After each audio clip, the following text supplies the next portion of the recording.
निजी फंडिंग वित्तीय स्थिरता दे सकती है। इसके अलावा निजी फंडिंग से WHO की प्राथमिकताएं महंगी दवाओं की ओर झुक सकती हैं, जिससे सस्ती जेनेरिक दवाएं और स्वास्थ्य टीके आम लोगों तक पहुंचने में दिक्कत होगी और WHO की निष्पक्षता खतरे में पड़ सकती है।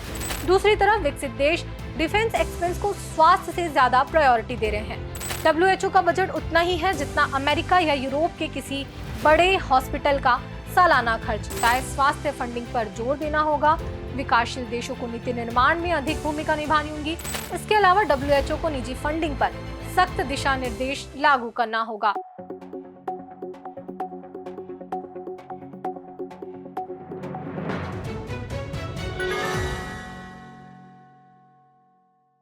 क्या आपने कभी सोचा है कि भारत में पोलियो का खात्मा कैसे हुआ या कोविड-19 के दौरान वैक्सीन और स्वास्थ्य सलाह पूरी दुनिया तक कैसे पहुंची? इसके पीछे है विश्व स्वास्थ्य संगठन यानी वर्ल्ड हेल्थ ऑर्गेनाइजेशन WHO, जो दशकों से वैश्विक स्वास्थ्य की रीढ़ रहा है। लेकिन आज ये संगठन एक गंभीर वित्तीय संकट से जूझ रहा है और इसका असर भारत से लेकर लाखों लोगों की जिंदगी पर पड़ सकता है। चलिए इस वीडियो में आपको बताते हैं WHO क्या करता है, ये संकट क्यों आया और इसका भारत और दुनिया पर क्या प्रभाव होगा। विश्व स्वास्थ्य संगठन 1948 में स्थापित एक संयुक्त राष्ट्र एजेंसी है जो 194 देशों के साथ मिलकर वैश्विक स्वास्थ्य को बेहतर बनाने का काम करता है। इसका मुख्य मिशन है कि हर व्यक्ति को उच्च लेवल की स्वास्थ्य सुविधाएं उपलब्ध कराना। WHO बीमारियों की रोकथाम, उपचार और निगरानी के लिए निर्देशा निर्देश बनाता है। तकनीकी और वित्तीय सहायता के साथ महामारियों और प्राकृतिक आपदाओं में दवाएं, चिकित्सा दल और संसाधन भी मुहैया कराता है। इसके अलावा नई दवाओं, वैक्सीन और स्वास्थ्य तकनीकों के लिए अनुसंधान को बढ़ावा देता है। लेकिन इन सभी कार्यों को चलाने के लिए चाहिए पैसा और यहीं से शुरू होता है WHO का वित्तीय संकट। 2024-25 के लिए WHO का बजट 6.83 बिलियन अमेरिकी डॉलर यानी लगभग 5 खरब रुपए है, लेकिन 2025-28 के लिए इसे 11.1 बिलियन डॉलर की जरूरत है। लेकिन अभी तक केवल 4 बिलियन डॉलर यानी लगभग करीब 3 खरब रुपए के फंड्स मिले हैं, जिसका सीधा मतलब है कि WHO के पास 7.1 बिलियन डॉलर की कमी है। इसका असर ये हुआ कि 2026-27 के लिए WHO को अपने बजट में 21% की कटौती करनी पड़ी, जो अब सिर्फ 4.2 बिलियन डॉलर है। ये कमी सिर्फ कागजी आंकड़ा नहीं बल्कि उन लाखों लोगों की जिंदगी से जुड़ा है जो WHO की मदद पर निर्भर करता है। ट्रंप प्रशासन ने WHO पर कोविड-19 को गलत तरीके से संभालने और चीन के प्रभाव में होने का ठिकरा फोड़ा, जिसके बाद 2025 में अमेरिका ने WHO की फंडिंग में भारी कटौती की। PEPFAR का बजट लगभग 4.4 बिलियन डॉलर का घटा और USAID के 83 कार्यक्रम बंद कर दिए गए, जिससे TB, HIV और मातृ शिशु स्वास्थ्य सेवाएं चरमराने लगी। PEPFAR जो 50 देशों में 20 मिलियन लोगों को HIV उपचार देता है, अब केवल 8 देशों में दवाओं की किल्लत से जूझ रहा है। लेकिन इस संकट के पीछे की वजह है वैश्विक सियासत और फंड देने वाले देशों की बदलती फाइनेंशियल प्रायोरिटी। बात करते हैं अमेरिका की। अमेरिका WHO का सबसे बड़ा दानदाता है, जो कुल फंडिंग का 18% और आपातकालीन फंडिंग का 34% देता रहा है। डोनाल्ड ट्रंप की सरकार आने के बाद अमेरिका ने WHO को देने वाले फंड में कटौती कर दी। 2024 में ही अमेरिका ने 130 मिलियन डॉलर का फंड रोक दिया। इसके अलावा यूरोपीय देश जैसे जर्मनी और यूनाइटेड किंगडम ने रक्षा खर्च बढ़ाने के लिए अपनी विकास सहायता में कटौती शुरू की। इस संकट का सबसे भारी असर उन देशों पर पड़ रहा है जो WHO की सहायता पर निर्भर हैं। सेंटर फॉर ग्लोबल डेवलपमेंट के अनुसार 26 निम्न और मध्यम आय वाले देश सबसे ज्यादा प्रभावित होंगे। दक्षिण सूडान में 19,000 लोग स्वास्थ्य सेवाओं से वंचित होंगे। सोमालिया के 50 स्वास्थ्य केंद्र बंद हो जाएंगे। बांग्लादेश में 6 लाख महिलाएं और बच्चे मातृत्व स्वास्थ्य सेवाओं से वंचित होंगे और सबसे गंभीर असर अफगानिस्तान पर होगा, जिसमें 167 स्वास्थ्य सुविधाएं बंद हो जाएंगी और 16 लाख लोग प्रभावित होंगे। आशंका है कि जून 2025 तक 80% WHO सहायता प्राप्त सेवाएं बंद हो सकती हैं, क्योंकि ये देश WHO की मदद के बिना अपनी स्वास्थ्य प्रणाली नहीं चला सकते। TB, HIV और मलेरिया जैसे रोगों का नियंत्रण खतरे में है और 2030 तक 22 लाख अतिरिक्त TB मृत्यु का अनुमान है। भारत भी इस संकट से अछूता नहीं है। डब्ल्यूएचओ ने भारत में पोलियो उन्मूलन, टीबी नियंत्रण और मातृ शिशु स्वास्थ्य में महत्वपूर्ण योगदान दिया है, लेकिन फंडिंग कटौती से प्राथमिक स्वास्थ्य केंद्रों को तकनीकी सहायता और प्रशिक्षण मिलना मुश्किल हो सकता है। भारत का स्वास्थ्य बजट, जो जीडीपी का केवल 1.3 to 1.4% है, पहले से ही सीमित है। डब्ल्यूएचओ की कमी से सरकार पर स्वास्थ्य खर्च बढ़ाने का दबाव पड़ेगा, जो राजकोषीय घाटे के बीच एक बड़ी चुनौती है। साथ ही संक्रामक रोगों की निगरानी और महामारी की तैयारियां कमजोर हो सकती हैं, जो भारत जैसे घनी आबादी वाले देश के लिए खतरनाक है। इस बात का भी ध्यान रखना होगा कि कोरोना का एक नया वेरिएंट JN.1 बीते कुछ दिनों में फिर से फैल रहा है और इसकी पहुंच भारत में भी हो चुकी है। लेकिन फंड की कमी से ज्यादा प्रॉब्लम है डब्ल्यूएचओ की फंडिंग का स्ट्रक्चर। इसका 81% बजट स्वैच्छिक अंशदानों से आता है, जो अक्सर विशिष्ट परियोजनाओं के लिए बंधा होता है। केवल 16.8% अनिवार्य अंशदान है, जो 194 सदस्य देशों से मिलता है। इस कमी ने डब्ल्यूएचओ को अपने आपातकालीन कोष से $2 मिलियन अतिरिक्त खर्च करने के लिए मजबूर किया है। डब्ल्यूएचओ के निर्देशक जनरल टेड्रोस ने चिताया कि अमेरिकी फंडिंग के बिना टीबी सेवाएं, जिन्होंने 79 मिलियन जिंदगियां बचाई, और मीजल्स रूबेला निगरानी जैसे कार्यक्रम ठप हो सकते हैं। ट्रंप ने तर्क दिया कि अमेरिका $500 मिलियन देता था, जबकि चीन सिर्फ $39 मिलियन, जो उन्हें अनुचित लगा। इस कटौती ने डब्ल्यूएचओ को जिनेवा में छंटनी और पुनर्गठन के लिए मजबूर कर दिया, जिससे इसकी वैश्विक स्वास्थ्य सेवाएं खतरे में पड़ गई हैं। फिलहाल जर्मनी ने $392 मिलियन और स्विट्जरलैंड ने $80 मिलियन की अतिरिक्त सहायता का वादा किया है। Bill and Melinda Gates foundation जैसे संगठन भी मदद कर रहे हैं, लेकिन ये नाकाफी है। डब्ल्यूएचओ अब निजी क्षेत्र और वैकल्पिक फंडिंग की तलाश में है। जिनेवा मुख्यालय में कर्मचारी कटौती और पुनर्गठन की योजना बन रही है, जिसमें उच्च स्तर की छंटनी भी शामिल है। संगठन ने 2030 तक 50% बजट को अनिवार्य अंशदानों से प्राप्त करने का लक्ष्य रखा है। इसी विषय पर दिलेंस ने टी सुंदरमन, पीपल्स हेल्थ मूवमेंट के ग्लोबल कोऑर्डिनेटर और national health system resource centre नई दिल्ली के पूर्व कार्यकारी निदेशक से फोन में बातचीत की। सर, अभी डब्ल्यूएचओ निजी क्षेत्र और वैकल्पिक फंडिंग की तलाश में है, तो उससे क्या फायदा मिलेगा डब्ल्यूएचओ को? निजी फंडिंग से डब्ल्यूएचओ दूर रहे तो बेहतर है। अच्छा। क्योंकि निजी फंडिंग बिना कंडीशन के नहीं आता है, और निजी फंडिंग लेने से कॉन्फ्लिक्ट ऑफ इंटरेस्ट होता है। वो तो अपने पूंजी कमाने के लिए, बढ़ाने के लिए जो राय लेता है। आज हम डब्ल्यूएचओ की राय को इसीलिए मानते हैं कि हम उसे निष्पक्ष समझते हैं, बिना न्यूट्रल समझते हैं, फेयर समझते हैं, कोई और इन्फ्लुएंस का बिना रहना चाहिए। आज भी पूरा तरह नहीं है ऐसी, लेकिन ये डायरेक्शन है ना, कि उसको इस तरह की इन्फ्लुएंस से ना रखे।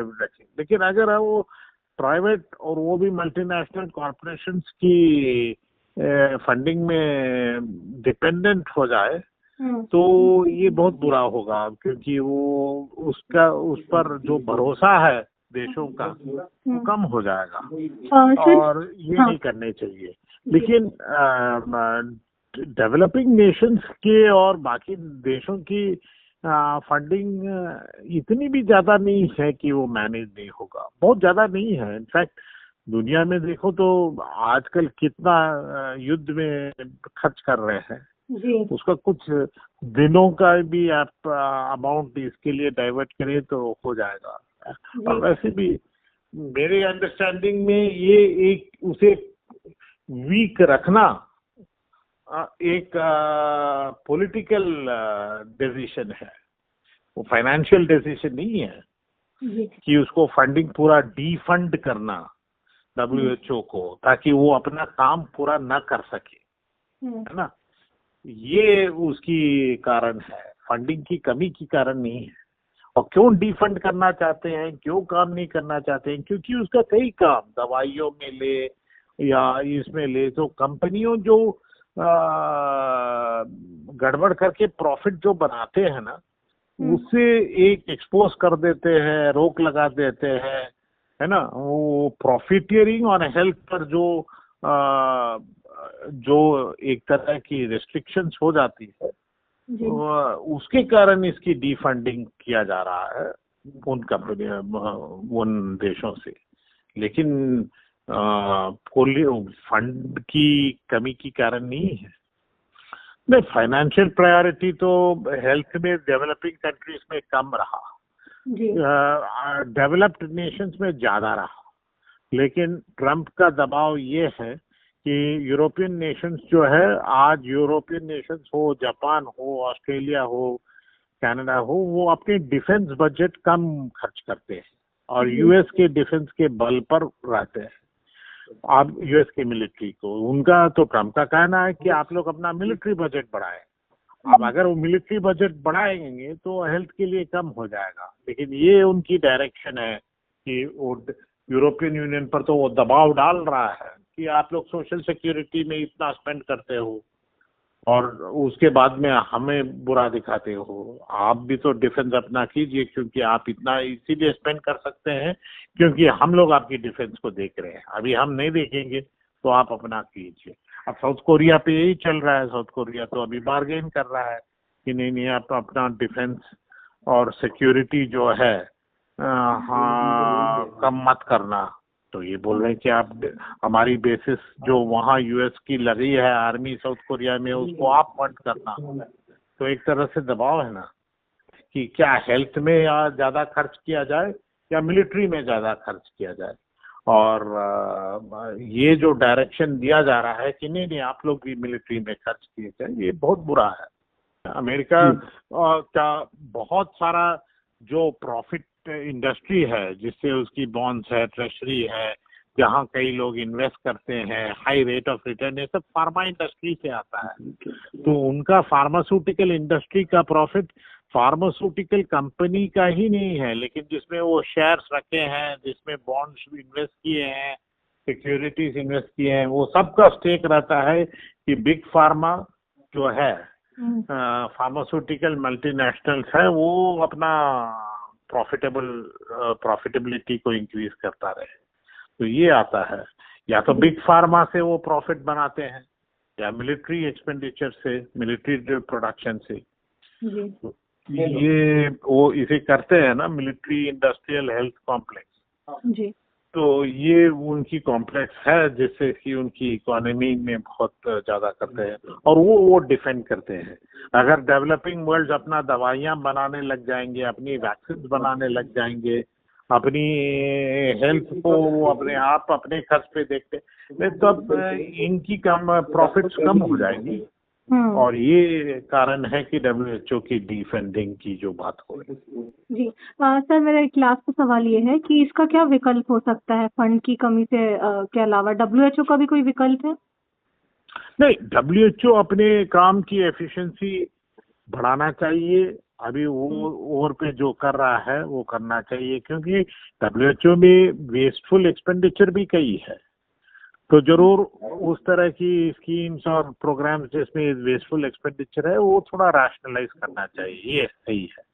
लेकिन दूसरी बात ये है कि WHO को सपोर्ट और खासकर रीजनल कंट्री ऑफिसर्स की सपोर्ट सब कंट्रीज करने की, मेंबर स्टेट्स और रीजनल पावर्स और इमर्जिंग इकोनॉमीज ज्यादा बार भी लेना चाहिए।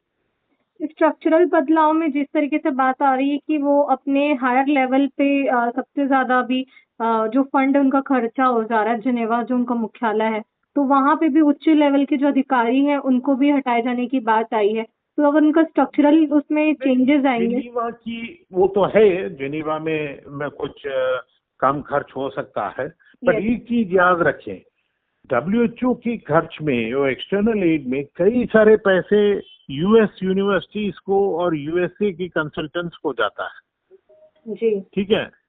और यूएस माने कि क्या कर रहे हैं, जितना पैसा देता है उसका आधा तो यूएस को ही वापस आ जाता है कई तरह से। तो इसीलिए रैशनलाइजेशन में ये इस पर पहला ध्यान दिया जाए जी, कि इतने सारे कमीशंस और इतने सारे स्टडीज और इतने सारे काम यूएस को क्यों दिया जाए। बाकी ठीक है, उनकी यूनिवर्सिटीज में कैपेसिटी है और जहां साइंस विज्ञान है उसका रेस्पेक्ट करना चाहिए, लेकिन डेवलपिंग वर्ल्ड में जो है उसको भी जगह दे। तो अब खर्च की बात है और खर्च काटने की बात है, तो जिनेवा में कम करने के पहले आप जहां वो पैसा is being ploughed back USA को ही वापस जा रहा है, वहां पहले कम करने की जरूरत है। WHO की फंडिंग की कमी एक वैश्विक स्वास्थ्य आपदा की ओर इशारा करती है। अगर टीबी, HIV या मातृ स्वास्थ्य जैसे कार्यक्रम रुकते हैं तो इसका असर दशकों तक रहेगा। भारत जैसे देशों को अब अपनी स्वास्थ्य बजट को बढ़ाना होगा और निजी क्षेत्र के साथ साझेदारी को मजबूत करना होगा, लेकिन इसके लिए वैश्विक सहयोग और दीर्घकालिक रणनीति जरूरी है। WHO ने हमें दिखाया है कि एकजुट होकर असंभव को संभव बनाया जा सकता है, लेकिन अब समय है कि दुनिया फिर से एकजुट हो। ये संकट सिर्फ WHO का नहीं, हम सबका है। क्या हम एक स्वस्थ भविष्य के लिए तैयार हैं? अपनी राय हमें कमेंट्स में बताएं। इस खबर को लाइक शेयर करें। अगर आपने हमारे YouTube चैनल को सब्सक्राइब नहीं किया है तो सब्सक्राइब कर हमारी पत्रकारिता की ताकत बनिए। 51 लाख से ज्यादा व्यू,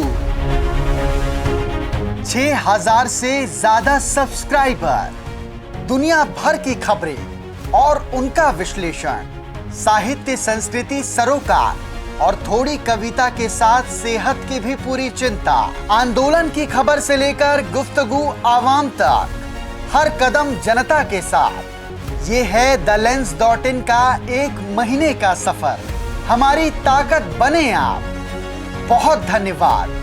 हमें सब्सक्राइब कीजिए, हमारे कंटेंट को लाइक और शेयर कीजिए ताकि हम कहते रहें सच साफ साफ।